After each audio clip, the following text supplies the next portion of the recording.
मुच्यते पूर्णस्य पूर्णमादाय पूर्णमेवावशिष्यते। ॐ शान्ति शान्ति शान्तिः।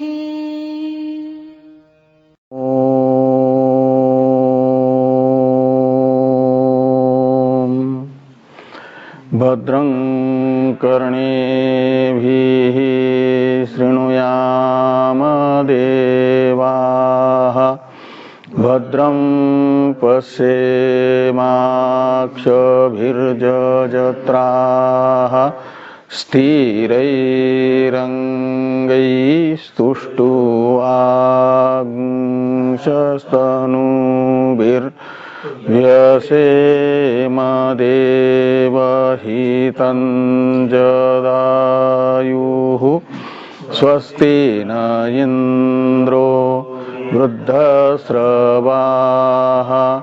स्वस्ति नः पूषा विश्ववेदाः स्वस्ति नस्तार्क्ष्यो अरिष्टनेमिः स्वस्ति नो बृहस्पतिर्दधातु। ॐ शान्ति शान्ति शान्तिः। शङ्करं शङ्कराचार्यं केशवं बादरायणं सूत्रभाष्य कृतौ वन्दे भगवन्तौ पुनः पुनः। ईश्वरो गुरुरात्मेति मूर्तिभेदविभागिने व्योमवद्व्याप्तदेहाय दक्षिणामूर्तये नमः। ॐ शान्ति शान्ति शान्तिः।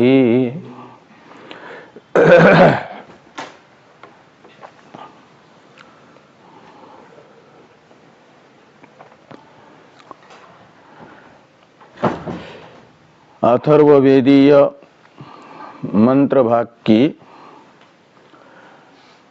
मुंडक उपनिषद के तृतीय मुंडक के प्रथम खंड का विचार कल प्रारंभ हुआ था। द्वितीय मुंडक में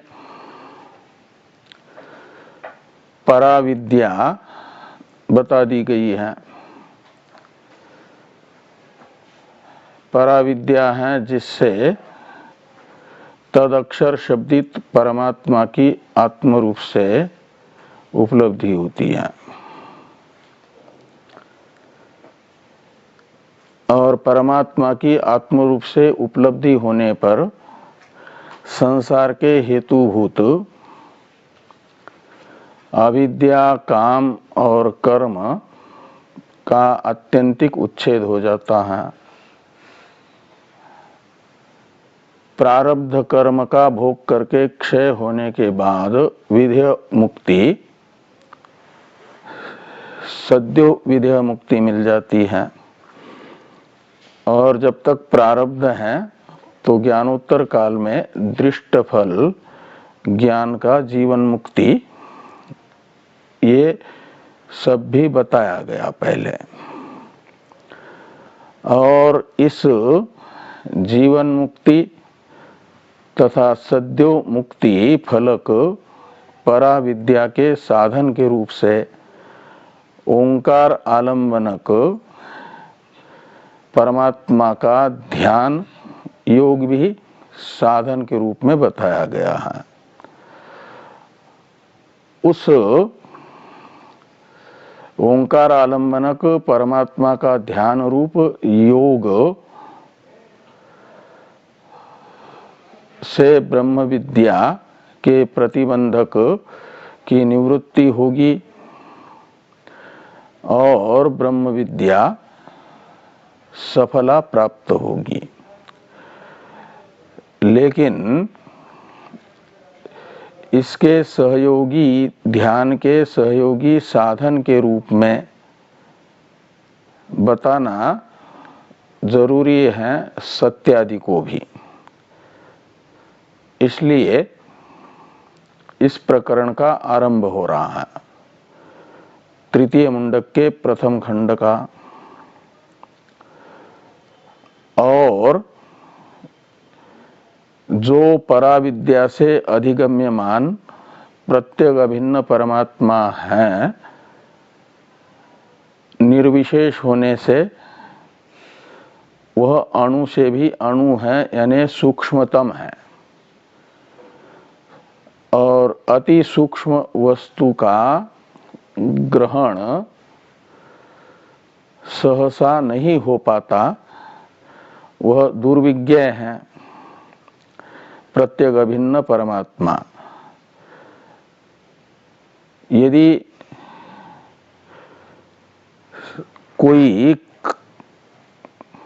सबसे कठिन है तो परमात्म ज्ञान प्राप्त करना सबसे कठिन है। इसे कठश्रुति ने बताया कि क्षुरस्य धारा निशिता दुरत्यया दुर्गम पथस्तत् कवयो वदन्ति। तो तीक्ष्ण धार वाले छुरे के ऊपर से नंगे पैर चलना यद्यपि कठिन है, लेकिन कोई अभ्यास करने वाला वह अभ्यास भी कर सकता है, लेकिन उससे भी अधिक दुर्गम मार्ग माना गया है ज्ञान मार्ग। कठिन है क्योंकि उसका विषय अत्यंत दुर्विज्ञ है। और किन के लिए दुर्विज्ञ है? जिनको, जो बहिर्मुख है, आत्मानुसंधानशील नहीं है, उन्हें परमात्मा को जानना सहसा कठिन है। और जो अंतर्मुख है, उनका तो अपना निजी स्वरूप होने से ज्ञानी के लिए, विवेकी के लिए तो स्वयं प्रकाश है। वह स्वयं ही भासता है और किसी की जरूरत है ही नहीं। आत्म रूप से, दिव्य होने से, स्वयं प्रकाश होने से, तो अधिकारी भेद से उसमें दुर्विज्ञता भी है, स्वयं प्रकाशमानता भी है। तो उन अविवेकी अधिकारियों का भी श्रुति कल्याण चाहती है। इसलिए प्रकारांतर से फिर से निर्धारित जो पहले से प्रत्येक अभिन्न परमात्मा का स्वरूप है, उसका निर्धारण करने के लिए भी यह प्रकरण प्रारंभ हुआ है। बार बार उसी अर्थ को श्रुति प्रकारांतर से, शब्दांतर से इस दृष्टि से कह रही है, इस उद्देश्य से कह रही है कि कोई न कोई अधिकारी विशेष किसी न किसी शब्दांतर से और प्रक्रियांतर से अहंतया जानेगा और अपने जीवन का कल्याण कर लेगा। इस उद्देश्य से परम तात्पर्य विषयतया ब्रह्मात्म एकत्व को यहाँ पर भी बताया जाएगा और सत्यादि साधनों को तो बताना ही है। तो परम तात्पर्य विषय विधया परमात्मा को बताने के लिए भी संक्षेप, विस्तार और फिर से संक्षेप से श्रुति कथन करती है। संक्षेप से कहे हुए अर्थ का विस्तार से उपादन करने के बाद फिर सिंहावलोकन न्याय से संक्षेप से कथन करने से श्रुति समझती है दुर्विज्ञ अर्थ भी सरलता से गृहीत हो जाएगा। इस दृष्टि से ये सूत्र स्थानीय मंत्र है, जिसका विस्तार से वर्णन करना है उपनिषदों के तात्पर्य विषयतया। उसके संक्षिप्त स्वरूप को बताने वाले मंत्र में बताए जा रहे हैं दो पक्षी के तरह पक्षी। सुपर्ण शब्द का अर्थ भाष्य में भाष्यकार ने एक तो परस्पर नियम्य नियामक भाव से संबद्ध ये भी किया है, और एक जो सुपर्ण शब्द का प्रसिद्ध अर्थ है पक्षी, वह पक्षी भी अर्थ है। पक्षी ये सुपर्ण शब्द का मुख्यार्थ है, और जीव तथा परमात्मा के लिए यहाँ पर सुपर्ण शब्द का गौण प्रयोग है। जहाँ गौण प्रयोग किया जाता है तो जिस शब्द का गौण प्रयोग किया जा रहा है उस शब्द के मुख्यार्थगत कुछ धर्मों को जिसके लिए गौण रूप से प्रयोग किया जा रहा है उसमें देख करके किया जाता है।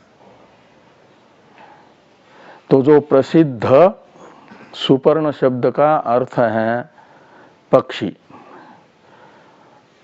उसकी उन पक्षियों की कोई न कोई समानता यहाँ पर सुपर्ण शब्द से कहे गए जो दो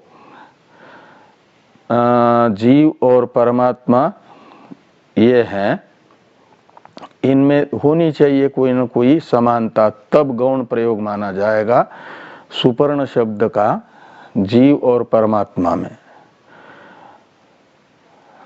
तो लौकिक जो प्रसिद्ध पक्षी हैं वे वृक्षाश्रित होते हैं, पेड़ के आश्रित होते हैं। कोई उनका प्लॉट खरीद करके आर्किटेक्ट से नक्शा आदि बनवा करके मकान नहीं बनाते वे, लेकिन उनका जो घोंसला होता है प्रसिद्ध पक्षियों का, न तो कितनी भी बारिश हो जाए कहीं से एक बूंद पानी अंदर जा पाता है, और नहीं तो गर्मी में बहुत गर्मी देता है, ठंडी में गर्म और गर्मी में ठंडा, और बारिश में वाटरप्रूफ। ऐसा घोंसला बनाते हैं कि नहीं बनाते पक्षी? उनका पानी अंदर कितनी भी बारिश हो बाहर घोंसले में प्रवेश नहीं कर पाती, और बनता किससे है? घास फूस से। लेकिन बुनते ऐसे हैं, भगवान ने उनमें कैसी बुद्धि दी है। प्राकृतिक एसी वाले कमरा रहता है उनका, कभी उनको न गर्मी लगती है उसमें न ठंडी लगती है। तो ऐसे एक वृक्ष पर ही घोंसला बनाते और उसके आश्रित रहते हैं। तो वृक्षाश्रित आश्रितत्व एक धर्म है प्रसिद्ध पक्षियों में। तो प्रकृत जो जीव और ईश्वर रूपी पक्षी हैं, इनको भी सुपर्ण शब्द का गौण प्रयोग करते हुए श्रुति उन लौकिक पक्षियों का सादृश्य देख रही है, समानता देख रही है कि शरीर को वृक्ष के तरह वृक्ष माना गया है और हृदय को शरीर रूपी वृक्ष पर बनाया हुआ घोंसले के तरह घोंसला माना गया है। और उसी घोंसले में, हृदय रूपी घोंसले में रहते हैं जीव और परमात्मा, ये दोनों पक्षी। इसलिए इनको सुपर्ण के तरह सुपर्ण कहा गया, यानी पक्षी के तरह पक्षी है। और वे कितने हैं? तो दो, द्वा यानी दो। वेद में द्वा है लेकिन लोक में दो, ऐसे वेद में है सुपर्णा, और जब लौकिक प्रयोग करेंगे तो सुपर्णौ। जीव ईश्वर रूपी दो पक्षी हैं। और कैसे हैं वे? तो कहते हैं सयुजा। जब लोक में प्रयोग करेंगे तो सयुजौ, सुपर्णों का विशेषण है ना, तो सुपर्णो द्विवचन है तो ये भी सयुजौ द्विवचन होगा। तो सयुज है का मतलब हमेशा साथ रहने वाले हैं, कभी एक दूसरे का साथ छोड़ते नहीं है, हमेशा एक दूसरे से जुड़े रहते हैं। परमात्मा को छोड़ करके जीव रह सकता है क्या? परमात्मा को छोड़ करके जीव का रहना का मतलब हुआ बिंब के बिना प्रतिबिंब का रहना। तो बिंब के बिना प्रतिबिंब रह सकता है क्या? शरीर के बिना छाया रह सकती है क्या? नहीं रह सकती। ऐसे परमात्मा के बिना परमात्मा का प्रतिबिंब रूप जो जीव है ये नहीं रह सकता। इसलिए इनको कहा गया जैसे बिंब प्रतिबिंब हमेशा साथ रहते हैं, ऐसे जीव परमात्मा ये दोनों साथ में रहने वाले पक्षी हैं।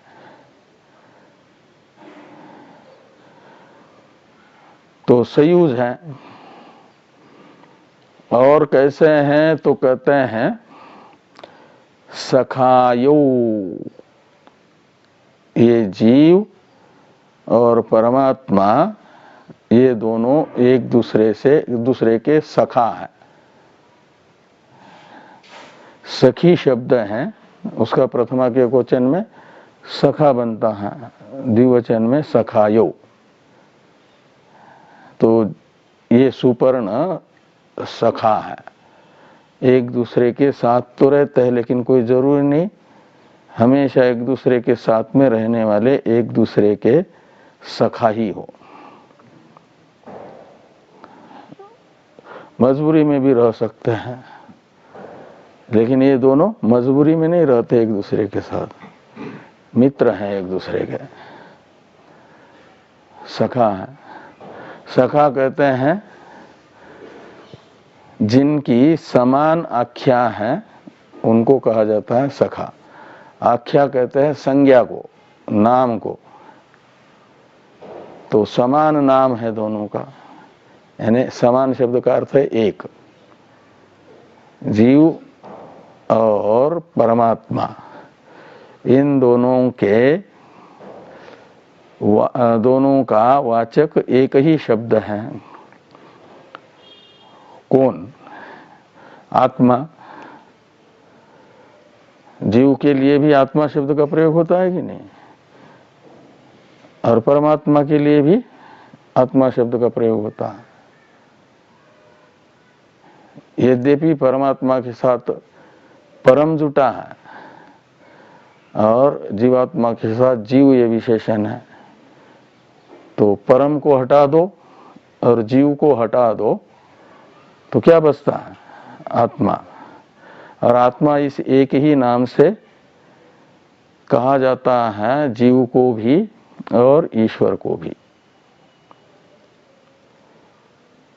इसलिए महाराज श्री जी कहा करते थे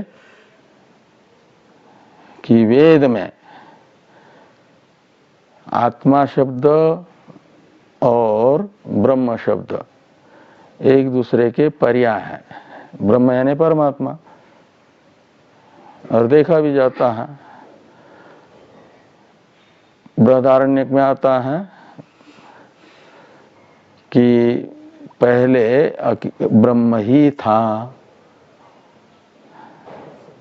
और ऐतरेय में आपने पढ़ा उपक्रम में आत्मा वा इदम एक एव अग्र आसीत नान्यत किंचन मिषत।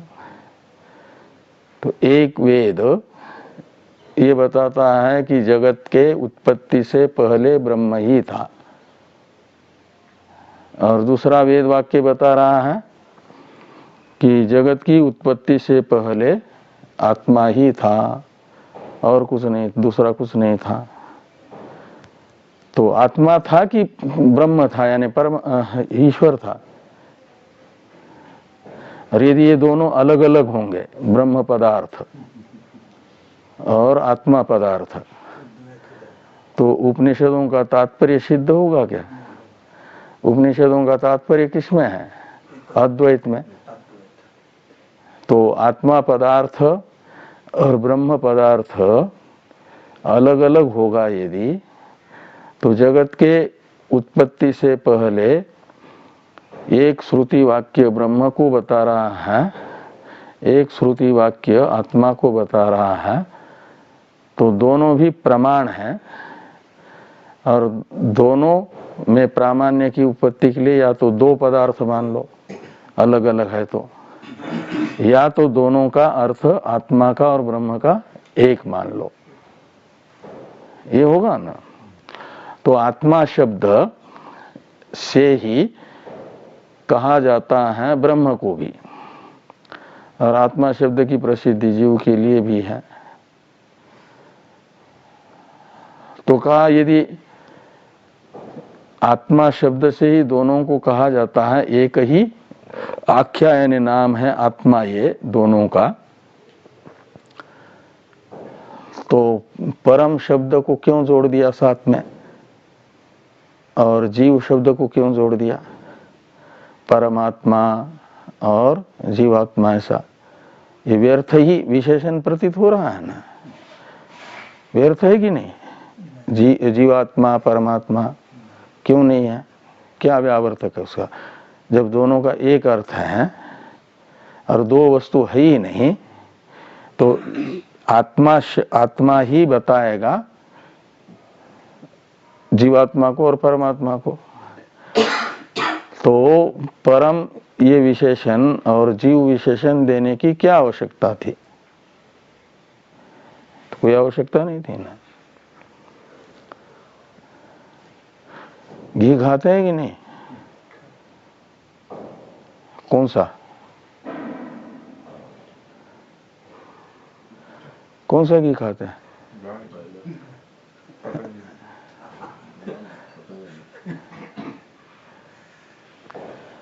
तो घी भी कई होते हैं क्या? हाँ?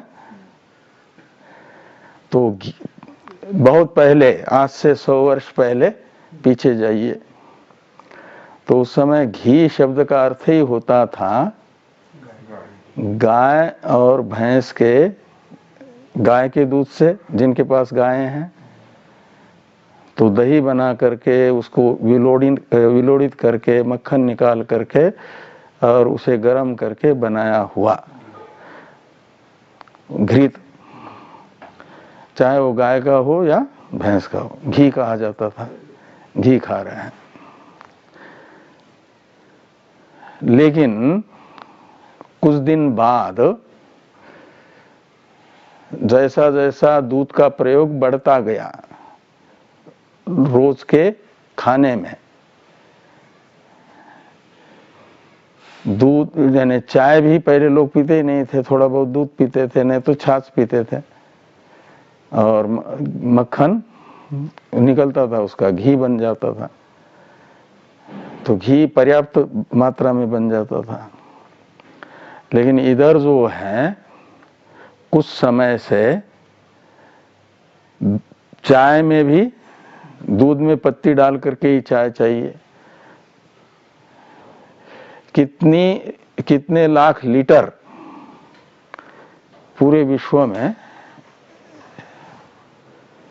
भारत में ही चाय बनती होगी कि नहीं बनती होगी?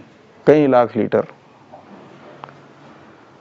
चाय बनती है दूध की, उसके लिए खर्च होता है। और फिर उतने से नहीं बनता चाय पीने से, तो खीर भी चाहिए, रसगुल्ले भी चाहिए खाने में, और छना भी चाहिए, पनीर भी चाहिए, मटर पनीर की सब्जी भी चाहिए। तो इनमें भी रोज के सब्जी की तरह भी उपयोग में आने लगा ना। और पनीर तो बनेगा दूध से ही ना। और जितनी मिष्टी आजकल दूध से बनती है, मिष्टान्न जितने बनते हैं, इतने पहले बनते थे क्या? तो उसके लिए भी कितना दूध खर्च हो रहा है। और पशु दिनों दिन समाप्त होते जा रहे हैं, संख्या कम होती जा रही कि नहीं हो रही है? तो पशु है नहीं दूध देने वाले, गाय भैंसे, और दूध रोज करोड़ों लीटर खर्च हो रहा है। तो कैसे फिर घी बनेगा? तो धीरे धीरे क्या हो, घी के विकल्प के रूप में एक वनस्पति डालडा आया। तो जिनके यहाँ घी नहीं, तो घी के विकल्प के रूप में प्रयोग करने के कारण उसको भी घी कहने लगे लोग। यदि वो घी थोड़ा ही है, लेकिन घी कहने लगे डालडा को भी। और फिर डालडा भी घी, और जो थोड़ा बहुत बनता है गायों से, वो भी घी हो गया। तो दोनों में अंतर कैसे करेंगे फिर? तो डालडे को पहले लोग मानते थे एक प्रकार से विदेश से आया हुआ, और ये जो है घी अपने देशी घी है, इसलिए देशी शब्द का प्रयोग करने लगे। असली घी को बताने के लिए देशी घी, और वो घी, लेकिन कौन सा घी? तो कहते हैं डालडा घी। असली घी, देशी घी और डालडा घी, ये दो शब्द प्रयोग होने लगे। ये दो विशेषण बाद में जुड़े ना, क्योंकि लोगों को संशय होने लगा। तो घी कहने से डालडे को समझे या असली घी को समझे। तो असली घी के साथ देशी शब्द जुड़ गया, इसके साथ डालडा घी ये शब्द जुड़ गया। अब देशी घी में भी कई एक देशी घी आने लगे, और फिर वो कंपनियों का नाम जुड़ने लगा, और कंपनियों में भी फिर मिलावट होने लगी। तो शुद्ध देशी घी, अभी समझने के लिए शुद्ध देशी घी शब्द का प्रयोग करना पड़ता है ना। तो पहले खाली घी कहने से 100 वर्ष पहले घी का मतलब ही वही घी समझते थे। अभी जिसको हम शुद्ध देशी घी, इसमें दो शब्द जोड़ करके कहते हैं, मिलावट नहीं है उसमें। ऐसे प्राचीन काल में, वैदिक काल में आत्मा का मतलब ही वही होता था। लेकिन धीरे धीरे धीरे क्या होने लगा कि परमात्मा को लोग भूलने ही लगे, और आत्मा शब्द की प्रसिद्धि जीव में ज्यादा होने लगी। तो फिर परमात्मा को भूलने से तो काम नहीं चलेगा ना, फिर तो संसार ही बढ़ेगा। तो शुरू हुआ, व्याख्याताओं ने शुरू कर दिया, परमात्मा और जीवात्मा ये दो शब्द लगाना। परमात्मा एक परम शब्द जुड़ गया, और जीव शब्द जुड़ गया, तो जीवात्मा परमात्मा ऐसे होने लगा शब्द प्रयोग। नहीं तो मूल में तो एक अभिधान है दोनों का। वो एक अभिधान कौन? आत्मा। तो इसलिए सखायो में सखा कहा जाता है किसको? समान है आख्या, यानी नाम जिनका, उन्हें सखायो कहा जाएगा, उन दोनों को। तो आत्मा कहो, चैतन्य कहो, चेतन कहो, ये सब एक के ही वाचक शब्द है कि नहीं? ये नहीं, एक ही शब्द है जो दोनों को बता, दोनों चेतन है, दोनों आत्मा है। तो इस प्रकार ये सखा शब्द का प्रयोग हुआ सुपर्ण के विशेषण के रूप में। तो ये तीन विशेषण हो गए ना, एक तो वे दो है सुपर्ण, और दूसरा हमेशा साथ में रहने वाले हैं। मित्र तो उसी को कहा जाता है। नहीं तो किसी ने कहा है कि सुख के सब साथी, दुख में ना कोई। जब सुख होगा आपके पास तो सब आकर के संबंध जोड़ेंगे, ये है। और जैसे ही वो हो जाएगा आपका, दुख आएगा तो धीरे धीरे निकल जाएंगे। लेकिन ये परमात्मा एक ऐसा साथी है, वो कभी आपका साथ नहीं छोड़ता, सुख में भी और दुख में भी। ये नहीं कि आप स्वर्ग गए, ब्रह्मलोक गए तो आपके साथ, आपके हृदय में वहां रहेगा। और किसी पाप कर्म का फल भोगने के लिए नरक जाना पड़े तो वहां नारकीय शरीर भी एक योनि है ना, उसमें भी हृदय है कि नहीं? तो उस हृदय में भी परमात्मा है कि नहीं? और जीव तो है ही है। वहां वो जीव जब स्वर्ग में रहता था तब भी साथ नहीं छोड़ा परमात्मा ने, और नरक में गया तो भी साथ नहीं छोड़ा। हमेशा दोनों ये साथ में रहते हैं, इसलिए संयुक्त हैं, हमेशा साथ में रहने वाले हैं। तो ये दोनों जीव परमात्मा रूपी पक्षी कहो या एक दूसरे से नियामक भाव से जुड़े हुए कहो, रहते कहाँ हैं? तो कहते वृक्षम परिसस्वजाते, वृक्ष का आश्रय लिए हुए हैं, वृक्ष से संबद्ध है। पक्षी भी दिन भर अपनी आजीविका खोजते हैं और रात को आकर के विश्राम करते हैं। जिस पेड़ पर अपना घोंसला बनाया हुआ है उस पेड़ के ओर आते हैं सूर्यास्त होते होते और अपने अपने घोंसले में चले जाते हैं। ऐसे ये भी शरीर रूपी एक वृक्ष है, और उस शरीर रूपी वृक्ष के आश्रित हैं जीव और परमात्मा, दो पक्षी हृदय में। शरीर को वृक्ष के तरह वृक्ष इसलिए कहा गया है कि वृक्ष शब्द का अर्थ होता है उच्छेदन योग्य, जिसका उच्छेद किया जाए, उच्छेदनार्ह को कहा जाता है वो वृक्ष।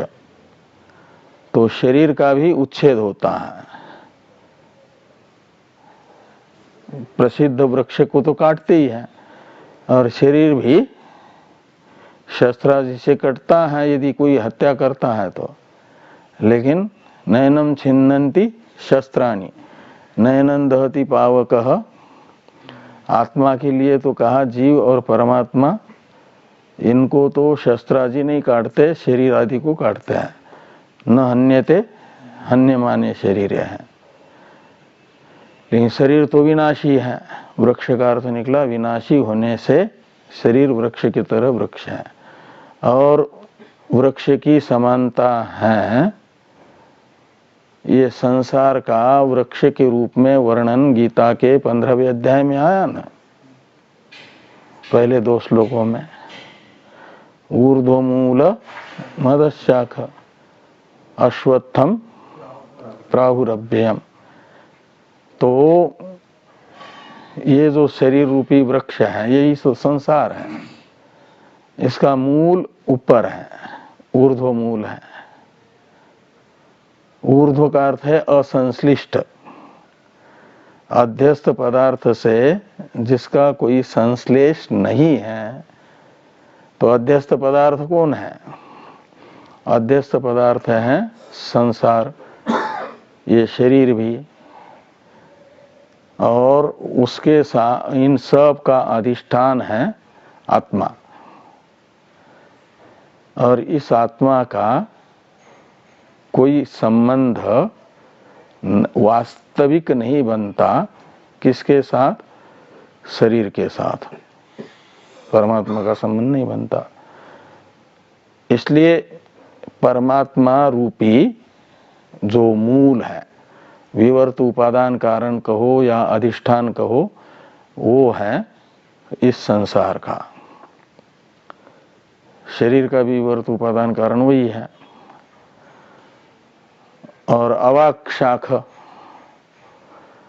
कठोपनिषद में आता है कि वो नीचे उसकी शाखा है। तो शरीर रूपी वृक्ष की शाखाएं नीचे कहाँ हैं? तो ये प्राण आदि, प्राण पंच प्राण शाखा की तरह शाखा है, वो है नीचे के ओर। और आपका ये जो है कौन, कामना आदि, ये अवांतर मूल हैं। ऐसा ये संसार वृक्ष के तरह वृक्ष है शरीर। क्योंकि शरीर के लिए कहा जाता है यत् पिंडे तद ब्रह्मांडे, जो पिंड में है वही ब्रह्मांड में है। ब्रह्मांड का छोटा सा मॉडल देखना है कि ब्रह्मांड कैसा है, तो शरीर को देखो अपने। जैसा शरीर है ऐसा ब्रह्मांड है। तो और इसी को गीता में क्षेत्र भी कहा है। क्षेत्र क्षेत्रज्ञ विभाग अध्याय में जो सुपर्ण है उसे क्षेत्रज्ञ कहा है। और वृक्ष को, यहाँ जिसको कहा जा रहा है शरीर को, इस वृक्ष को क्षेत्र भी कहा गया है। इदम शरीरम कौन्तेय क्षेत्रम इत्यभिधीयते। इसके अनुसार तो क्षेत्रज्ञ क्षेत्र के प्रकाश के लिए, क्षेत्र की स्थिति के लिए, क्षेत्र के अधिष्ठान के रूप में क्षेत्र के साथ अनुसूत है। लेकिन वो आविद्यक संबंध अधिष्ठान का अध्यस्त के साथ होने पर भी वास्तविक संबंध क्षेत्रज्ञ का क्षेत्र के साथ नहीं है, भ्रांति मूलक संबंध है। इसलिए अध्यास माना जाएगा। तादात्म्य अध्यास कहते हैं ना, वो संसर्ग अध्यास है।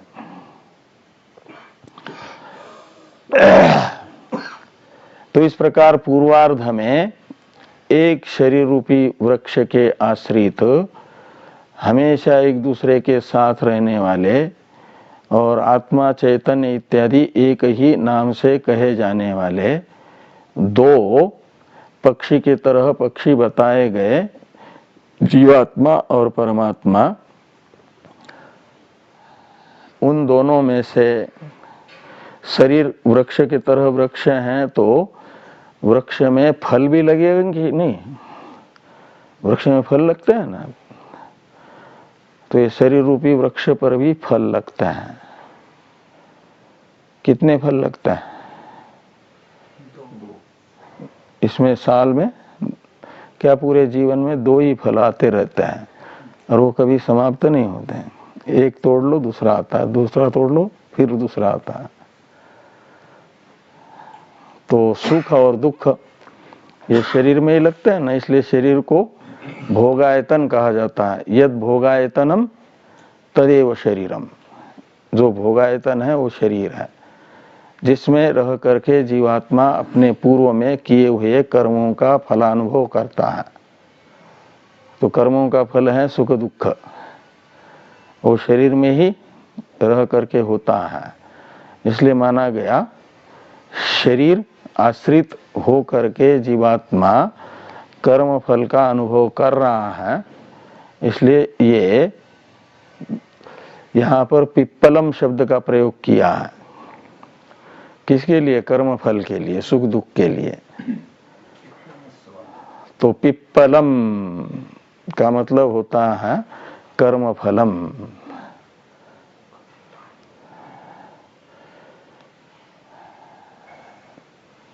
स्वादु अत्ति, पिप्पलम स्वादु अत्ति, अन्य पिप्पलम स्वादु अत्ति।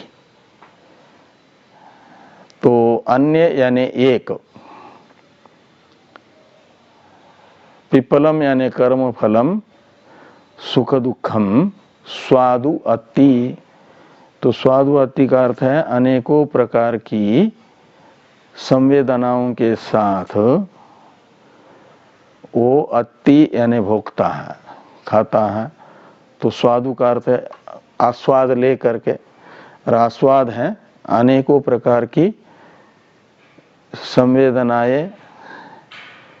ये है सुख आया तो अनुकूल संवेदना, दुख आया तो प्रतिकूल संवेदना। एक हर्षित होकर के खाना है सुख रूपी फल को, सुख भोगता उस समय दुखी रहता है क्या? को हंसते खाता है, रस लेकर के खाता है, यानी भोगता है, अनुभव करता है सुख का। और रोते रोते अनुभव करता है कर्मफल पिप्पल शब्दित दुख का। तो इस प्रकार ये जो है आपका पिप्पल शब्द का अर्थ हुआ कर्मफल, और उसका अनुभव करता है शरीर रूपी वृक्ष में रहने वाले दो पक्षियों में से एक पक्षी। तयोहो शब्द का अर्थ है वृक्षम परिस्वक्तयोहो, और निर्धारण में षष्ठी है ये, इसलिए अर्थ निकलेगा उन दोनों में से एक, अन्य। तो जो दो पक्षी इस शरीर रूपी वृक्ष में संपरिस्वक्त हैं, उनमें से एक पक्षी वो है जीव, शरीर के साथ तादात्म्य करके भोगायतन शरीर में अपने पूर्व संचित कर्मों में से जो कर्म फलोन्मुख हुए हैं, अर्थात प्रारब्ध बनकर के सामने आए हैं, उनका फलोपभोग करता है स्वाद लेकर के। स्वादुअत्ति का मतलब हर्षित होकर के और रोते रोते, ये दोनों फलों का अनुभव एक ही करता है। और कहा दूसरा पक्षी, तो दूसरा जो ईश्वर रूपी पक्षी है वो अनशन पर बैठा है। किस लिए बैठा अनशन पर? हाँ, किसी काले कानूनों को वापस कराने के ऐसी राजनीति नहीं करता हो। किसी अच्छे कानून को भी काले कानून कह करके उसको हटाओ, या कोई अपनी बात मनवाने के लिए अनशन पर नहीं बैठा। वो स्वभावतः ही खाता पीता नहीं है। अशन करना तो है भोगना, भोक्ता। तो परमात्मा भोक्ता नहीं है ना, भोक्ता बनने के लिए कर्ता बनना पड़ेगा, और फिर उन किए हुए कर्मों में अभिमान करना पड़ेगा कि ये कर्म मैंने किए हैं, इनका फलोपभोग मुझे होना चाहिए, तब जाकर के भोक्तृत्व आता है।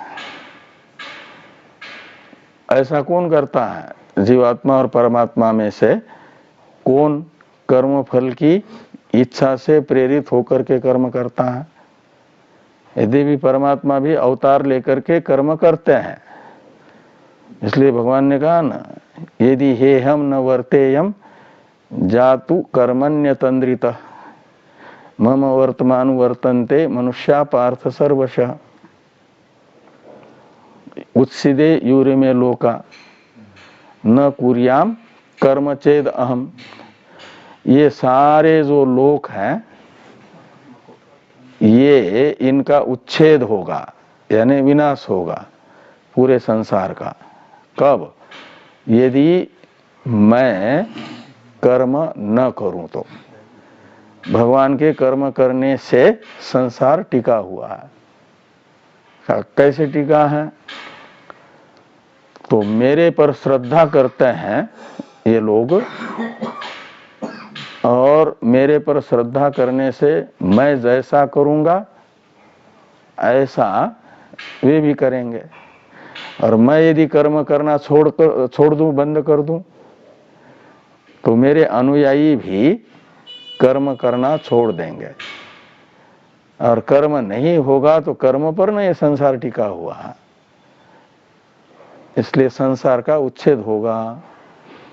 और इस संसार का उच्छेदक असमय में संसार का उच्छेदक मैं बन जाऊंगा। इसलिए मैं करता रहता हूं, यद्यपि भगवान भी करता है, लेकिन भगवान के कर्ता बनने में और जीव के कर्ता बनने में अंतर है। भगवान के जो कर्म होते हैं, भगवान के अवतार में भगवान की उपाधि के द्वारा होने वाले कर्मों को हम लोग कहते हैं भगवान के कर्म। वो भगवान की उपाधि से होने वाले कर्मों का भगवान के साथ संबंध नहीं जुड़ता। क्यों नहीं जुड़ता? तो भगवान कहते हैं न माम कर्माणि लिम्पन्ति। कोई भी कर्म मेरी उपाधि के द्वारा हुआ वो मेरे से लिपायमान नहीं होता।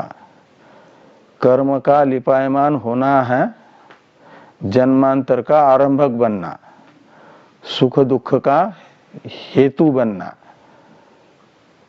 तो कहते हैं मेरी उपाधि के द्वारा हुए कर्म मेरे सुख दुख के आरंभक नहीं बनते हैं, मेरे जन्मांतर के हेतु नहीं बनते हैं। यही कर्म का आलेप है। कहा ऐसा क्यों होता है? हम कर्म करते हैं तो हमारे कर्म हमसे लिपायमान होते हैं, नहीं करते हैं तब भी न करना भी हमारा कर्म बन जाता है, और आपका कर्म करना भी अकर्म बन जाता है। ऐसा क्यों है? तो भगवान ने कहा कि तुम्हारा भी कर्म अकर्म हो सकता है, तुम्हारे कर्म भी तुम्हारी उपाधि के द्वारा होने वाले तुमसे लिपायमान नहीं हो सकते यदि तुम चाहो तो कहा क्यों आपके लिपायमान नहीं होते, मेरे क्यों लिपायमान हो रहा है? कहे तुम मेरे जैसे कर्म करो। तो आप कैसे कर्म करते हैं? तो मैं कर्म करता हूं न मे कर्म फले स्पृहा, कर्म फल विषयनी स्पृहा से रहित होकर के। स्पृहा कहते इच्छा को। जिन कर्मों का निर्वर्तन मैं कर रहा हूं, अनुष्ठान कर रहा हूं, जो कर्म मैं करता हूं संसार में, उन कर्मों में प्रेरित होने से पहले इन कर्मों का फलोपभोग मुझे हो जाए, कर्म का फल मुझे प्राप्त हो जाए, इस स्पृहा यानी इच्छा से रहित होकर के। वो इच्छा स्वभावतः ही भगवान में नहीं है, क्योंकि वो आप्त काम है। जो आप्त काम है उनके अंदर कोई अप्राप्तव्य न होने से किसी की भी इच्छा नहीं रहेगी किसी कर्म फल की। और तुम कर्म करते तो बाद में हो और पहले इच्छा करते हो कि मुझे ये चाहिए, वो मिलेगा तो करूंगा, और वो भी जैसा तैसा करते हो, क्योंकि उद्देश्य तो कर्म करना नहीं है ना, उद्देश्य है फल प्राप्त करना। और फिर कर्म जैसा तैसा करके भी प्राप्त हो जाता है तो जैसा तैसा करके अपना प्राप्त कर लेते हो। तो ये कर्म स्वभावतः लिपायमान नहीं है। यदि कर्म का निर्वर्तक कर्म फल की इच्छा रख करके कर्म न करें तो जीवात्मा में भी कर्म का लेप नहीं होगा। इसलिए ईशावास्य उपनिषद के द्वितीय मंत्र में ही कहा गया है ना,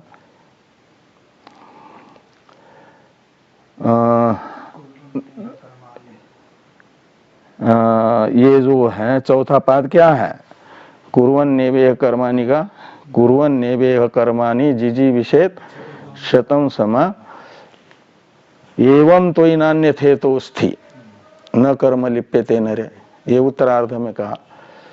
इतः अन्यथा पंथा नास्ति, दूसरा कोई मार्ग नहीं है।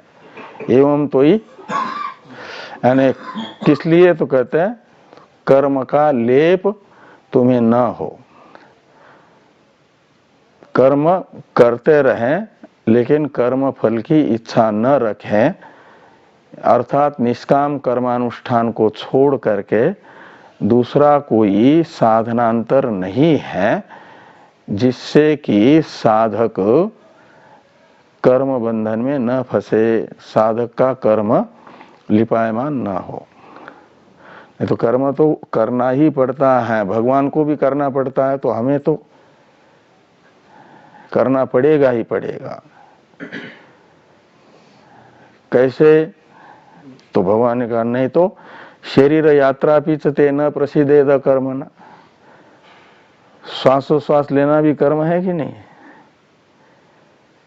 और वो भी बंद कर देंगे तो जीवित रह पाएंगे, खाना पीना छोड़ देंगे तो, समय पर एक दिन नाश्ता की घंटी न लगे तो भी उथल पुथल हो जाती है। तो ये थोड़ी होगा कि हम बिना खाए ही रहे, भगवान तो अनशन करते हैं, इसी पे चल रहा है ना, वो तो अनशनन है, खाते ही नहीं है। ले हमको एक दिन खाने को न मिले तो शिवरात्रि में भी पानी भी नहीं पीना चाहिए निर्जला में शिवरात्रि में, लेकिन फलाहार करके भी राजी नहीं होते हैं। यहाँ फलाहार बनता है तो फिर रोटी जहाँ मिलेगी वहां जाना होता है, बेचैनी हो जाती है। तो ये जो है कहने का अभिप्राय ये हुआ कि परमात्मा तयो अन्य पिप्पलम स्वादुवत्ति, और दूसरा एक अनशनन अन्य, यहाँ पर भी अन्य शब्द है ना, वह अन्य शब्द बताएगा कि तयो हो अन्य, इधर भी तयो शब्द को ले आना दूसरे अन्य शब्द के साथ, अर्थ निकलेगा वृक्ष के आश्रित दो पक्षियों में से जो दूसरा पक्षी है, एक तो पिप्पल यानी कर्म फल का भोक्ता बना है, और अन्य का अर्थ है दूसरा, भोक्ता से अतिरिक्त यानी जीव से अतिरिक्त तो कौन हुआ, वो परमात्मा, वह अनशनन है, अभोक्ता है। तो कहा फिर खाता ही नहीं है तो देखता भी नहीं होगा, बिल्कुल 15-20 दिन 1 महीना खाने को न मिले तो आंख खुलेगी क्या, हाँ? आपकी खुल सकती है क्या?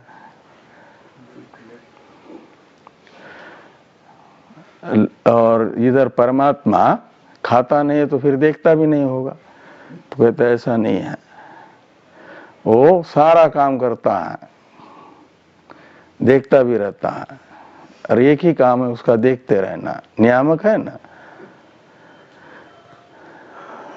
तो अभिचाकशीति, अभिचाकशीति का अर्थ है देखता रहता है, पश्यति, वो साक्षी बन करके देख रहा है। कहाँ देख रहा है? संसार को देख रहा है, अपना जो मित्र है, अपना जो सखा है उसको देख रहा है, उसी पर दृष्टि रख करके हमेशा बैठा हुआ है। क्यों देखता है जीवात्मा को परमात्मा? ये देखता है कि देखो ये मेरा साथी है, मैं आनंद स्वरूप हूं, मेरे पास आनंद की कोई कमी नहीं है, जितना चाहूं उतना आनंद इसको मैं दे दूं, अपना स्वरूप ही बना दूं, यदि मेरे पर दृष्टि डाले तो। लेकिन ये है कि संसार के रूपादि विषयों में ही हमेशा अपनी दृष्टि डाले रखता है और मुझे देखता ही नहीं है। न देखने के कारण मैं उसे चाहते हुए भी अपना स्वरूप प्रदान नहीं कर सकता। नदी का जल बहना बंद कर दे समुद्र के ओर, तो समुद्र चाहे तब भी उसे अपना स्वरूप बना सकता है क्या? हिमालय के किसी चोटी पर पड़ा हुआ एक जल का बिंदु, वह ये सोचे कि यहाँ बड़ा अच्छा प्राकृतिक सुंदर स्थान है, मन लगा हुआ है, तो यहीं पर अपना रहे, तो एक छोटे से सरोवर के रूप में वहीं पर बना रहे। यदि बहे ही न, तो समुद्र चाहे उसे वो करना, अपना स्वरूप प्रदान करना, असीमितता देना, तो भी दे नहीं सकता, क्योंकि समुद्र की भी अपनी सीमा है ना। और जो प्रयत्न करता है उसके ओर बहना शुरू कर देता है। तो ऐसे ऐसे योग प्रदान करता है कि वो नाले में मिलाता है, नाले से नदी में मिलाता है, फिर मुख्य नदी में मिलाता है और फिर अपने ओर खींच लेता है। ऐसे परमात्मा भी जीवात्मा को देखता है कि ये जीवात्मा अनादिकाल से अनात्मा जो रूपादि विषय हैं, इनमें अपनी दृष्टि गाड़े रखा हुआ है। इन गड़ी हुई दृष्टि को निकाल दे और मेरे अभिमुख हो जाए, तो मैं इसे आनंद का सागर बना दूं, आनंद रूप बना दूं। इसलिए वो देखता रहता है जीवात्मा के ओर। लेकिन देखना है जीवात्मा को ही, उसके ओर। इसलिए वो साथ कभी छोड़ता नहीं कि कम से कम ज्यादा दुख नारकीय देख करके तो बाहर से विरत होकर के मेरे ओर देख ले, तो वहां भी जाता है साथ में। या स्वर्ग में सुख भोगते भोगते विषय सुख, वो कभी विरक्त हो जाए तो मेरे ओर दृष्टि डाले, तो मैं उसे अपना स्वरूप प्रदान कर दूं। इसके लिए देखता रहता है। तो यहाँ पर जो दो पक्षी बताए गए, उसमें से जीवात्मा रूपी जो पक्षी है उसे अधिकारी के रूप में लेना, और ये उपनिषदों के तात्पर्य विषय के रूप में लेना। चौथे पाद में अनशनन अन्यो अभिचाकशीति, इससे बताया गया जो सर्वज्ञ परमात्मा है, वो है उपनिषदों का परम तात्पर्य विषय और उपनिषदों का अधिकारी है, जिसे यहाँ पर पिप्पलम स्वादु अत्ति शब्द से कहा, वह जीवात्मा। वह संसार से विरक्त हो जाए और परमात्मा में अपनी दृष्टि डाले, परमात्मा अनुसंधानशील बने, तो परमात्मा की अनुभूति कर सकता है। ये यहाँ पर सूत्र रूप से बताया गया है। इसी उपनिषदों के तात्पर्य को संक्षेप में कहे गए, आगे विस्तार से भी बताया जाएगा। द्वितीय मंत्र की चर्चा हम लोग कल से करेंगे। ओम भद्रं कर्णेभिः शृणुयाम देवाः, भद्रं पश्येमाक्षभिर्यजत्राः, स्थिरैरङ्गैः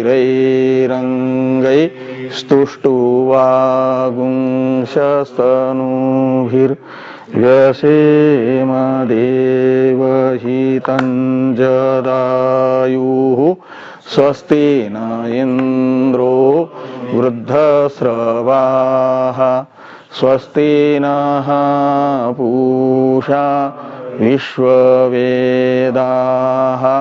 स्वस्ति नस्तार्क्ष्यो अरिष्टनेमिः स्वस्ति नो बृहस्पतिर्दधातु ॐ शान्ति